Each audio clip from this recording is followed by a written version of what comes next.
carta a los Hebreos, capítulo 11.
Acompañados por sus familias. Los paganos incluso los culpaban de infectarlos a ellos, pero los cristianos demostraron paciencia y fortaleza como mártires. Cita Dionisio, y esta cita es del libro La expansión del cristianismo.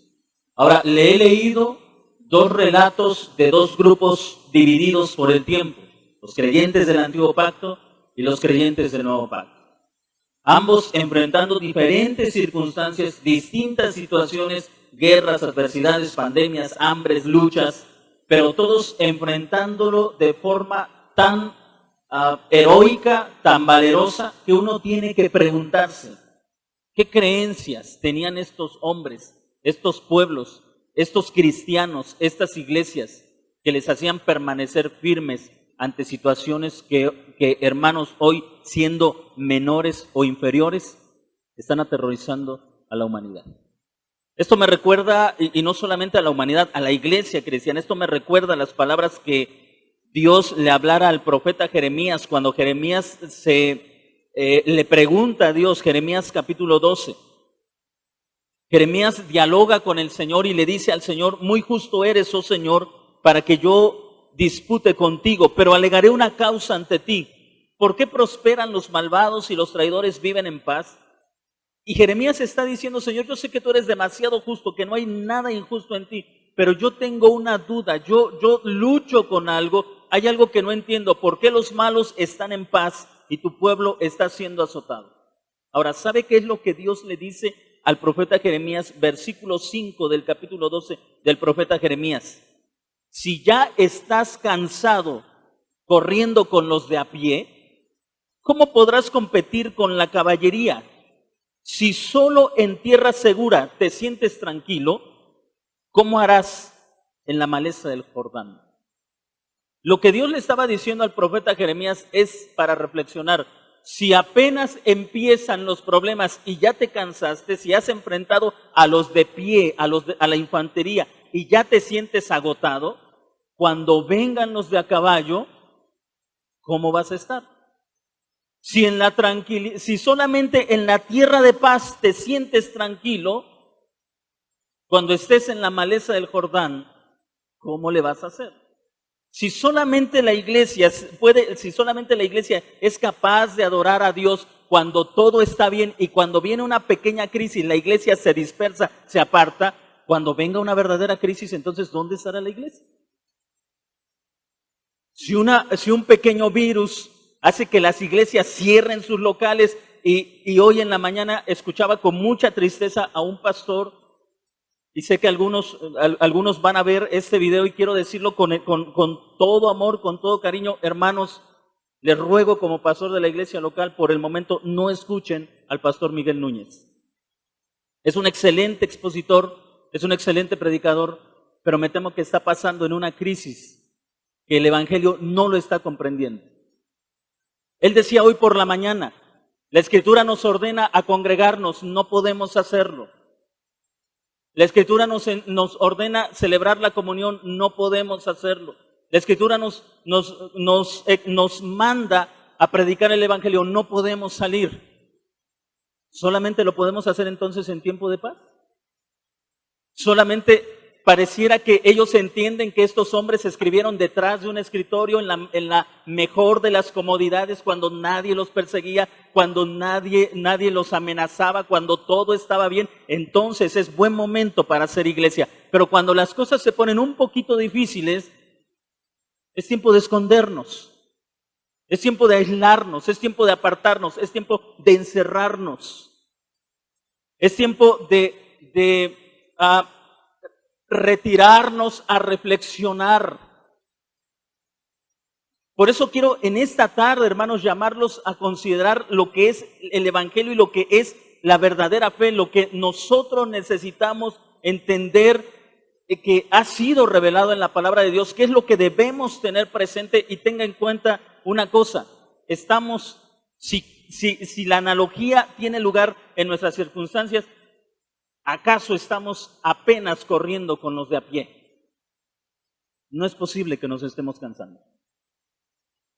El escritor a los Hebreos en el capítulo 11, en el capítulo 10, perdón, en el verso 32, como parte del capítulo 11, el escritor a los Hebreos le dice a la iglesia palabras que el Señor ya había repetido en el antiguo pacto. Les dijo, traigan a la memoria los días antiguos en los cuales, habiendo sido iluminados, soportaron una gran lucha de padecimientos. Y luego más adelante, en el capítulo 12, en el versículo 4, el escritor les dice estas palabras: aún no han resistido hasta la muerte, aún no han resistido hasta derramar sangre combatiendo contra el pecado. ¿Cómo una iglesia puede cansarse cuando ni siquiera estamos enfrentando persecuciones?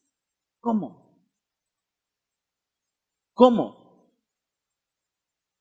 Se ha criticado tanto a los movimientos carismáticos que reprenden los virus, que los atan, que los envían al infierno, pero está quedando también al descubierto un cristianismo intelectual, un simple intelectualismo, hermanos.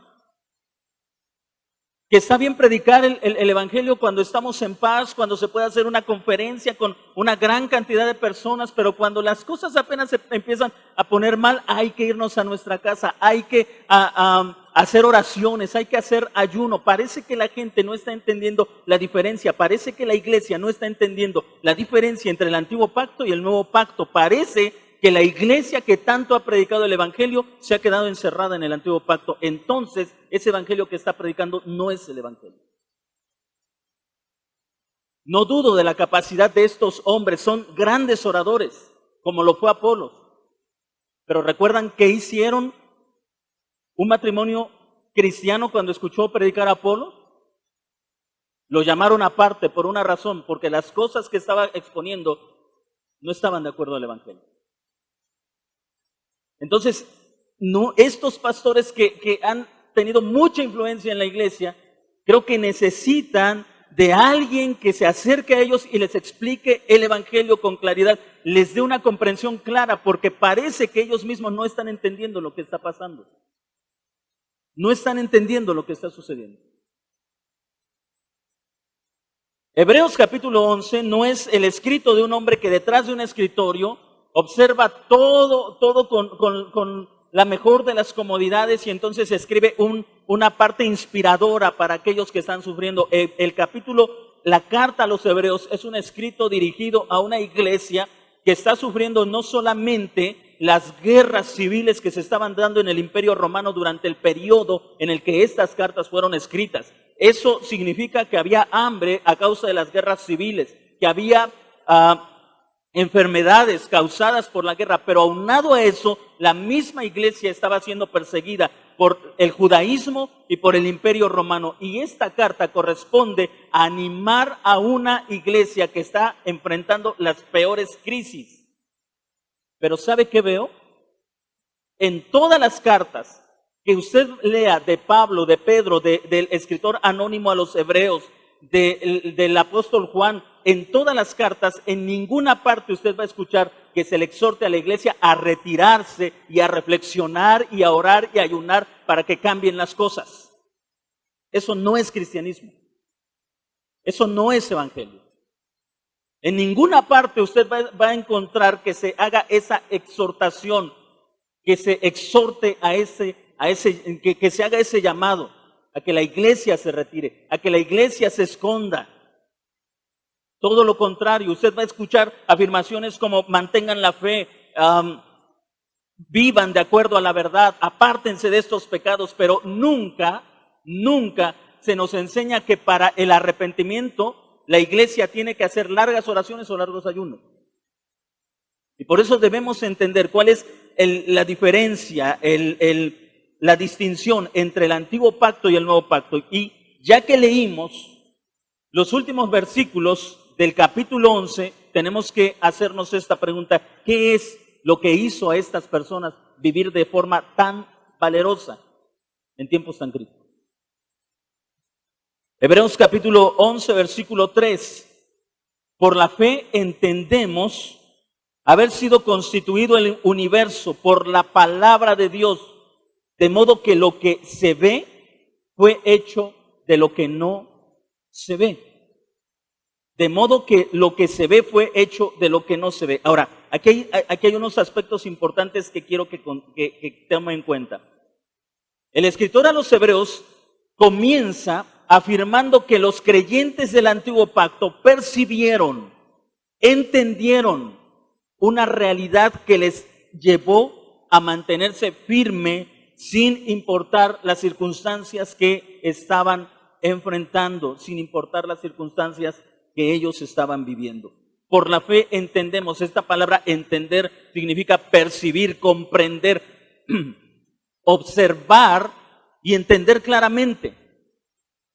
Pero ¿qué es lo que ellos observaron y entendieron con tanta claridad? Ahora, nuestras versiones traducen de esta forma: por la fe entendemos haber sido constituido el universo. Pero algunas otras versiones traducen de esta forma el texto: por la fe entendemos haber sido constituidos los tiempos del mundo.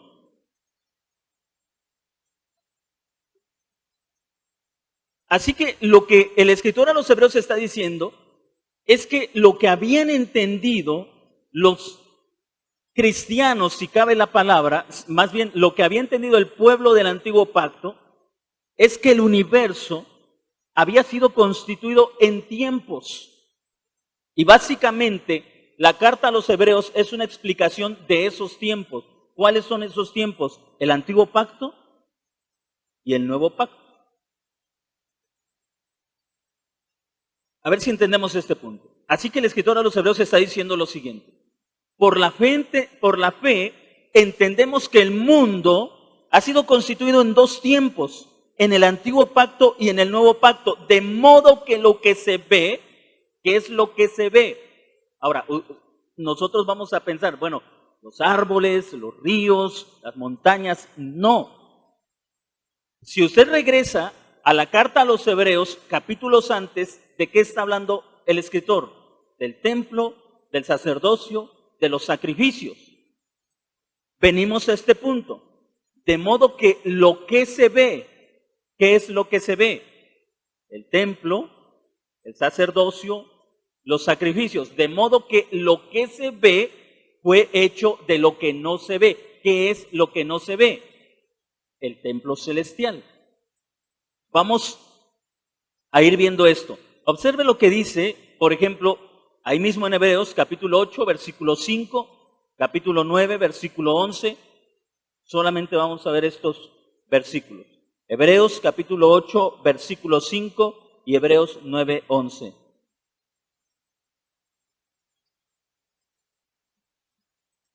Ocho, 5 de Hebreos.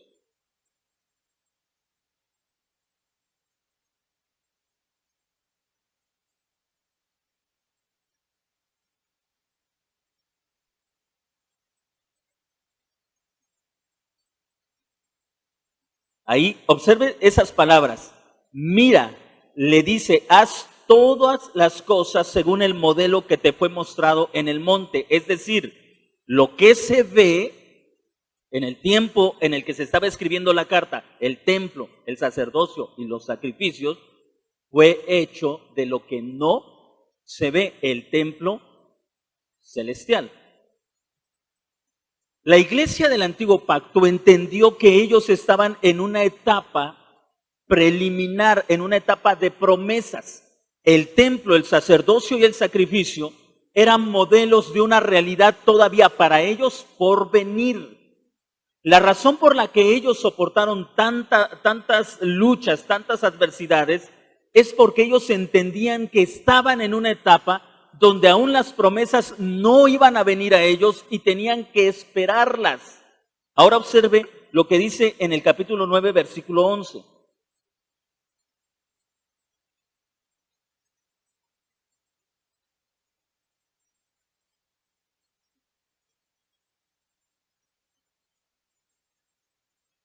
Muy bien. Dice entonces que venido Cristo, el sumo sacerdote de los bienes venideros, dice Reina Valera 60. Pero no está hablando de algo futuro, sino de algo que Mesías trajo, de los bienes llegados. Dice, por medio de un mayor y perfecto tabernáculo no hecho por manos, esto es a saber, no de esta creación. ¿Qué está diciendo? Que cuando el Mesías vino, trajo todo lo que Moisés había visto en el monte y que fue el modelo sobre el cual se construyó todo el sistema religioso del Antiguo Testamento. ¿Qué es lo que la iglesia, qué es lo que los creyentes del Antiguo Pacto estaban viendo y que todavía era una promesa? Que llegaría el tiempo en que el verdadero templo llegaría a la tierra en la presencia de Jesucristo y entonces todo lo del Antiguo Pacto tendería a desaparecer, tendría que ser anulado, tendría que ser quitado porque el verdadero templo tendría ya que haber llegado a estar presente. Sobre la base de este entendimiento, sobre la base de esta comprensión es que ellos vivieron, por ejemplo, versículo 4, por la fe, Abel presentó a Dios una ofrenda mayor que Caín, por medio de la cual recibió aprobación de que era justo. ¿Por qué por la fe? Porque Abel entendió que en el tiempo en el que él vivía, era necesario el derramamiento de sangre para acercarse a Dios, porque sin derramamiento de sangre no hay perdón de pecados. Ahora él lo entendió perfectamente. ¿Por qué Abel sacrificó una ofrenda de sangre a Dios? Porque él sabía en qué tiempo estaba viviendo. y que mientras viviera durante ese tiempo, la sangre era necesaria para acercarse a Dios. Por la fe ofreció este sacrificio, entendió la etapa en la que estaba viviendo, una etapa preliminar. Cada uno de los hombres que se nos enseña en este capítulo es un ejemplo de entender en qué tiempo estaban viviendo y cómo debían comportarse bajo el tiempo del antiguo pacto. Si nosotros no entendemos esa distinción entre el antiguo pacto y el nuevo pacto, tendemos a vivir en una etapa distinta. Por ejemplo, muchos pastores están citando hoy el libro de las Crónicas. Si mi pueblo que invoca mi nombre se humilla y deja su orgullo, yo escucharé desde los cielos y sanaré su tierra y perdonaré sus pecados. ¿Cuál es el problema con esto? Que estamos viviendo en otro pacto, que estamos viviendo en otro tiempo. Y si nosotros como pastores hacemos un llamado a la iglesia a humillarse, a orar, a ayunar para que Dios nos escuche, esto es una contradicción con el Evangelio, porque el nuevo pacto enseña que la presencia de Dios sería traída en medio de su pueblo por la persona del Espíritu y por la obra perfecta y completa de Jesucristo. De manera que se prometió en el antiguo pacto que cuando el pueblo apenas comenzara a hablar, Él ya habría escuchado. La razón, no que seamos mejores que ellos, la razón que Jesucristo ofreció un perfecto sacrificio que anuló la necesidad de cualquier sistema ceremonial y religioso. Nosotros no estamos aquí para ver si Dios nos escucha, sino porque somos convocados a entrar a su presencia, porque somos llamados a presentarnos delante de Él. Hermanos, leía una frase como esta: la iglesia, el templo está cerrado, pero la iglesia no.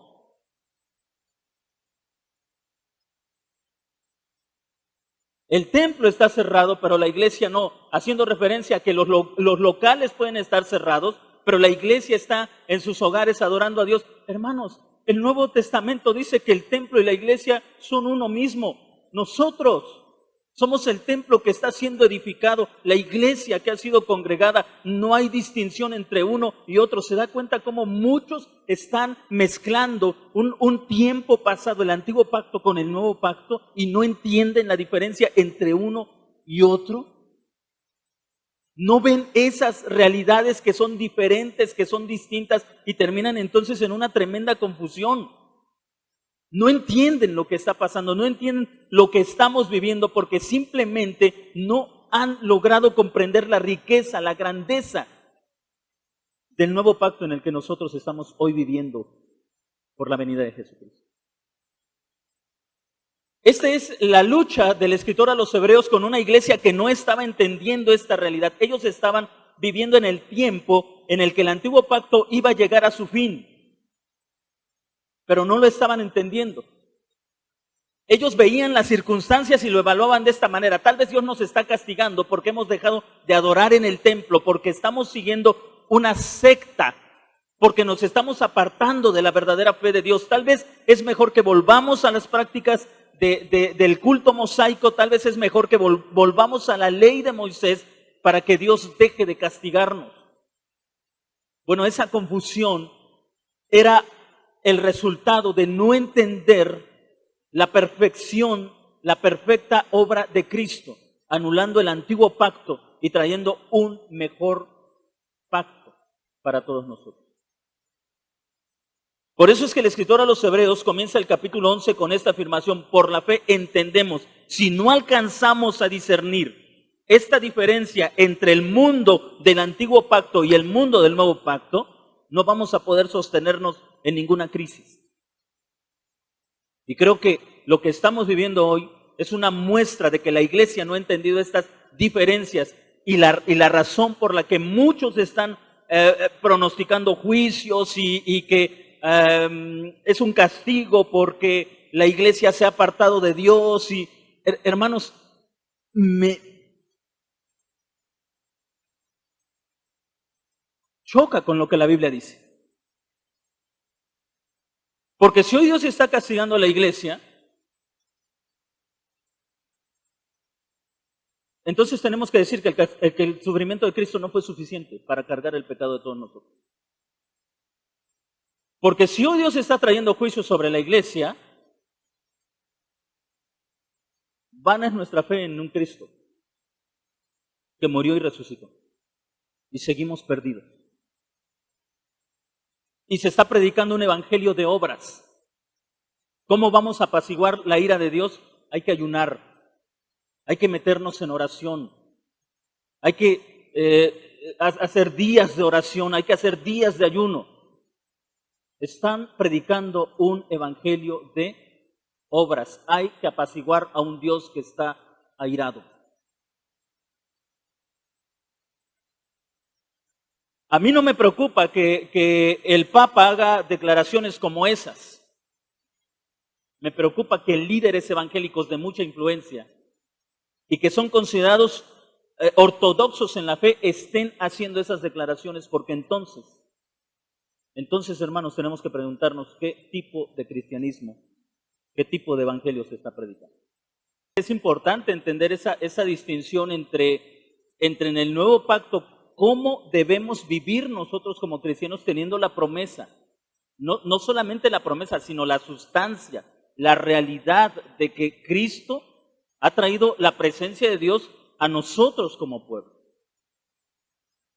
Quiero citar las palabras de un pastor que escuché en una predicación suya. Él dijo estas palabras: las pandemias son excelentes para retirarnos, revisar, hacer introspección, orar y pedir primero no tanto que Dios se lleve el virus tan rápido como Él pueda, sino que lo retire sin que las circunstancias hayan producido en nosotros el fruto que Él quiso ver en el primer lugar.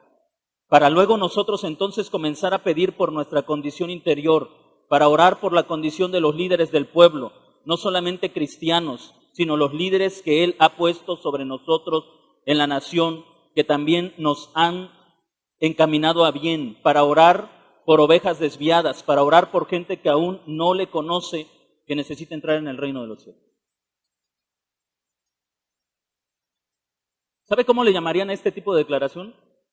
Una fe contemplativa, una fe de monasterio, pero no es fe cristiana. Y le voy a decir por qué no. Hebreos capítulo 8, capítulo 10. Aquí tenemos la comprensión de lo que es el nuevo pacto y una declaración, hermanos, sin lugar a dudas, llena de evangelio, llena de cristianismo. Hebreos capítulo 10, versículo 14, porque con una sola ofrenda hizo perfectos para siempre a los santificados. Ahora escuche la declaración. Hacer introspección, orar y pedir primero, no tanto que Dios se lleve el virus tan rápido como Él pueda, sino que lo retire sin que las circunstancias hayan producido en nosotros el fruto que Él quiso ver en nosotros en primer lugar. Dios quiso ver perfección en nosotros, ¿y sabe qué hizo? No trajo una pandemia, no trajo una enfermedad, trajo a Jesucristo. No trajo una guerra. Dios quiso ver a su pueblo perfecto y no dijo, voy a enviar enfermedades para que mi pueblo se perfeccione. Envió a Jesucristo, y esta es una declaración cristiana, esta es una declaración del nuevo pacto. Con una sola ofrenda hizo perfectos para siempre, para siempre, para siempre a los santificados. Una sola ofrenda. Esto es cristianismo. ¿Cree usted que el escritor de esta carta no conocía los errores de la iglesia? ¿No conocía los pecados? ¿No conocía lo que hacía que la iglesia estuviera volviendo atrás? Y usted va a encontrar en esta carta diciendo, oro porque Dios traiga más sufrimiento para que ustedes vuelvan al camino, para que ustedes se arrepientan. No va a encontrar nada de eso. Porque estos hombres confiaban tanto en la perfección del sacrificio y la resurrección de Cristo que no creían que fueran necesarias otras cosas para que los cristianos fuéramos perfeccionados. Ahora observe lo que dice Hebreos capítulo 10, versículo 14. Versículo 15, y nos testifica también el Espíritu Santo, porque después de haber dicho, en este es el pacto que haré con ellos después de aquellos días, dice el Señor.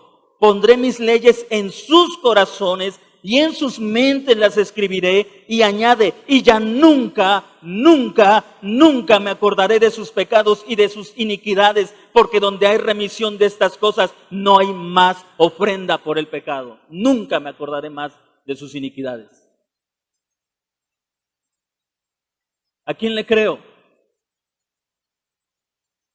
¿A un pastor que me diga que la iglesia está bajo maldición, bajo juicio?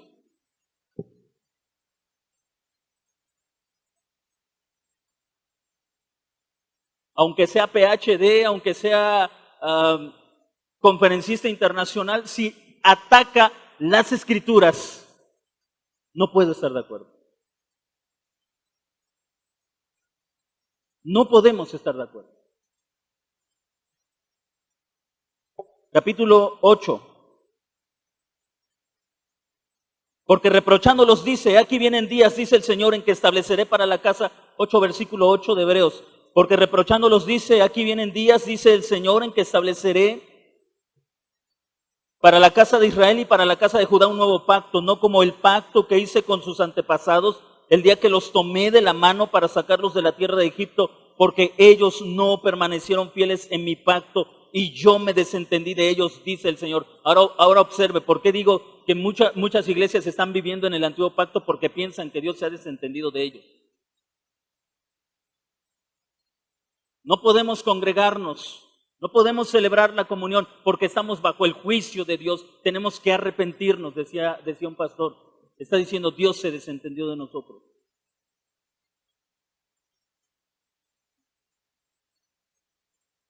Por lo cual, ese es el pacto que haré con la casa de Israel. Después de aquellos días, dice el Señor, pondré mis leyes en su mente, las escribiré en su corazón y les seré por Dios y ellos me serán por pueblo. Y ninguno enseñará a su hermano, ni ninguno a su hermano diciendo, conoce al Señor, porque todos me conocerán, desde el menor hasta el mayor de ellos, porque seré propicio a sus iniquidades y nunca jamás me acordaré de sus pecados. Observe el verso 13, al decir nuevo, ha declarado anticuado al primero, y lo que es anticuado y va caducando está próximo a desaparecer. El antiguo pacto no tiene vigor. Quedó anulado en la cruz de Cristo. Por eso no logro entender cómo es que para que algunas iglesias lleguen a entender lo que está pasando, recurren al antiguo pacto y se olvidan que el antiguo pacto ha quedado abolido, caducado en la cruz de Cristo y que estamos viviendo bajo un nuevo y mejor pacto. Por eso es que el escritor a los Hebreos, hermanos, anima a la iglesia. Si aquellos que aún veían la promesa del nuevo pacto a lo lejos, en el futuro, enfrentaron con tanto valor sabiendo que ellos no estarían dentro de este nuevo pacto, se mantuvieron de pie, ¿cuánto más nosotros que estamos dentro del nuevo pacto deberíamos tener firmeza en enfrentar cualquier circunstancia? Y déjeme decirle, no estamos viviendo en crisis. Si cabe la palabra, la crisis es provocada por mentes ateas, por mentes que no tienen más esperanza que la economía. Pero no estamos viviendo en crisis, es una crisis provocada por mentes que no tienen fe, que no tienen esperanza. Lo trágico es cuando nosotros como cristianos somos arrastrados por el mismo tipo de pensamiento.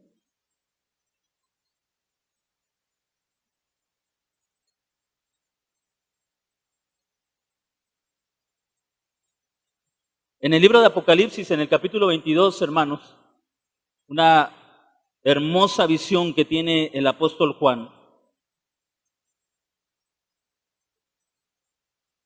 Versículo 1 al versículo 5 dice lo siguiente: me mostró un río de agua de vida resplandeciente como el cristal que fluye del trono de Dios y del Cordero. En medio de su calle, a uno y otro lado del río, estaba el árbol de vida que produce 12 frutos, dando su fruto según cada mes, y las hojas del árbol son para la sanidad de las naciones. Lo que enferma a la sociedad es la ausencia del Evangelio.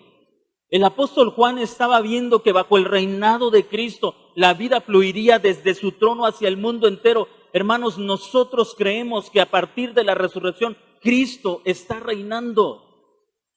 Ese río que brota no es otro sino su espíritu que sale para dar vida a todas las naciones. Y observe lo que dice, lo que ve el apóstol Juan, lo que él está observando. Estas aguas fluyen del trono de Dios y del Cordero. En medio de su calle, a uno y otro lado del río, estaba el árbol de vida que produce 12 frutos, dando su fruto según cada mes. Y las hojas del árbol son para la sanidad de las naciones, y ya no habrá más maldición. ¿Por qué ya no hay maldición en nuestro tiempo? Porque la buena noticia de que Cristo cargó el pecado de nosotros es la gran noticia de que la maldición ha sido quitada. La gente que vive bajo maldición vive bajo ella por una sola causa. No quieren creer que Jesucristo ha removido toda maldición y no quieren arrepentirse. Es decir, viven bajo maldición por su propio gusto. Pero lo que nos está enseñando la Escritura, hermanos, es que bajo el reinado de Cristo la vida fluiría tan libremente a todo lugar por el Espíritu y por la predicación del Evangelio. Pero yo quiero que piensen esto. Si nosotros como iglesia nos retraemos de eso, ¿esperamos que las cosas mejoren? ¿O van a mejorar? ¿Qué es lo que la sociedad está esperando? Que se halle la vacuna. ¿Qué es lo que la iglesia está esperando? Que llegue el punto en el que sea posible menos infección para que entonces puedan salir a predicar que hay vida en Cristo Jesús. ¿No le parece absurdo?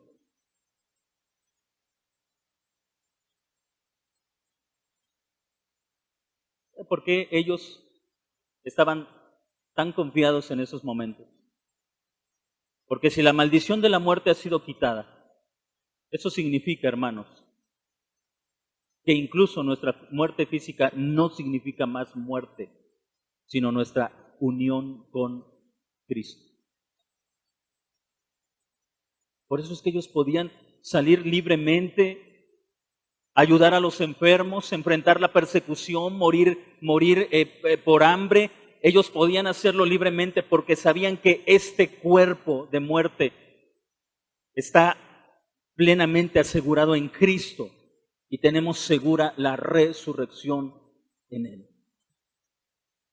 Es tiempo que como iglesia vivamos la verdad que predicamos, que como iglesia anunciemos el Evangelio. Si el Evangelio es vida, anunciemos esta verdad.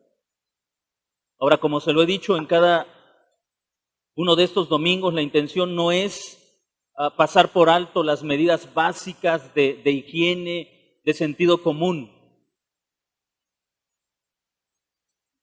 Pero de ninguna manera podemos permitir que personas ateas nos enseñen cómo debemos ver las circunstancias o cómo debemos entender la realidad. De ninguna manera podemos permitir que alguien nos prive de la verdad del Evangelio. No podemos permitirlo. No podemos permitirlo.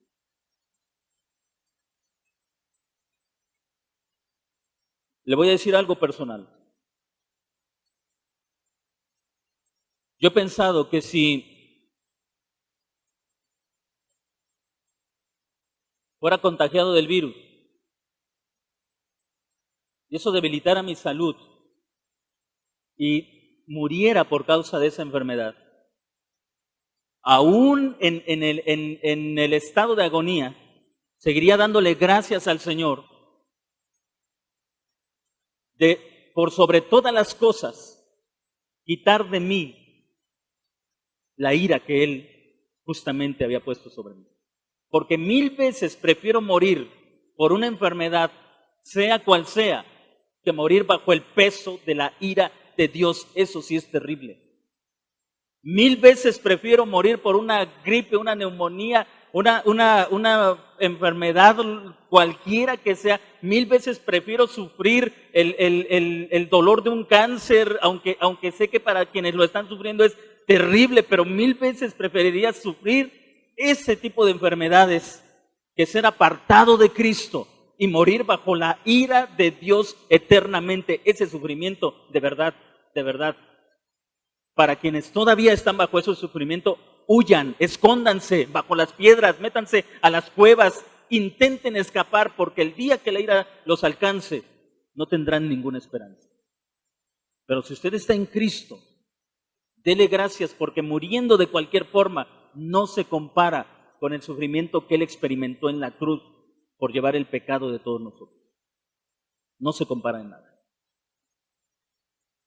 Creo que tenemos muchas cosas por las cuales agradecerle al Señor. De haber tomado sobre su cuerpo el dolor de soportar sobre sí mismo la ira de Dios. Tenemos que agradecérselo. Cuando usted comienza a ver la vida de esa manera, entonces dice, en realidad esta enfermedad, por muy dolorosa que sea, es apenas un leve dolor de lo que significó llevar mi pecado sobre esa cruz, llevar la condenación sobre esa cruz. Hermanos, no estamos en crisis. No estamos en una crisis. Mantengamos nuestra fe firme, sin fluctuar. Cuidemos nuestra salud, pero no se olvide que su vida está asegurada en Cristo. Está perfectamente asegurada.